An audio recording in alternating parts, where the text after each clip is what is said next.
Being prepared for all interviews is not the same as being prepared for each interview. Let me explain. During my first cycle, I got an interview from a program I had no connection with.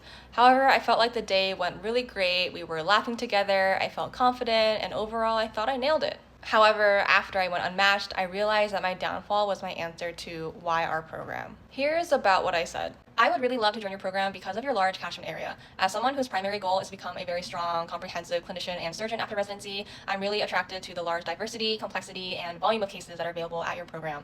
Furthermore, I grew up in the Midwest, and so coming back to the Midwest for residency would be like coming back home. I think I'd really fit in well, and am very excited for this opportunity. At the time, I thought this answer sounded fine, but honestly, it was generic. And you know it's generic because you can copy and paste that exact same answer for any Midwest program and it would have worked. And if you're still not convinced that was not a good answer, here was the feedback I received from that program. So during my second cycle, when I got an interview invite from a program I didn't know well, I put in a lot of extra work. After reading their website, I DM'd that program's resident-run Instagram page to ask if I could talk to a resident. I came with a list of questions that mattered to me and ended up having really long phone calls with the residents. This serves multiple purposes. You're learning about specific things about the program that you can resonate with, but you're also forming a genuine connection with a current resident who can later advocate for you. Although you shouldn't expect any substantial advocacy from just a single phone call, at the very least they can say something like, yeah, I had a phone call with her and she seemed really sweet and nice and overall passed the vibe check, which is more than what you had before.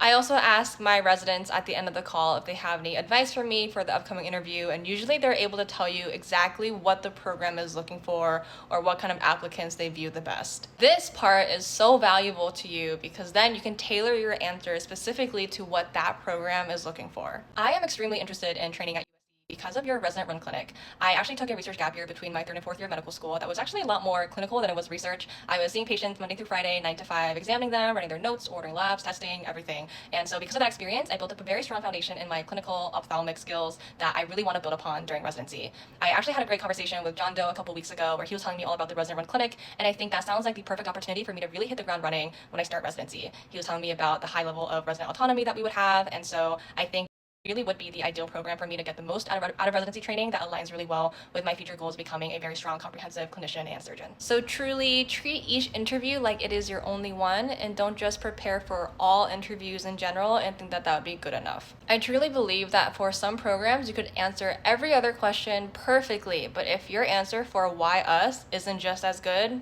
you're out. The time you invest in learning about programs will show, and it can really make all the difference.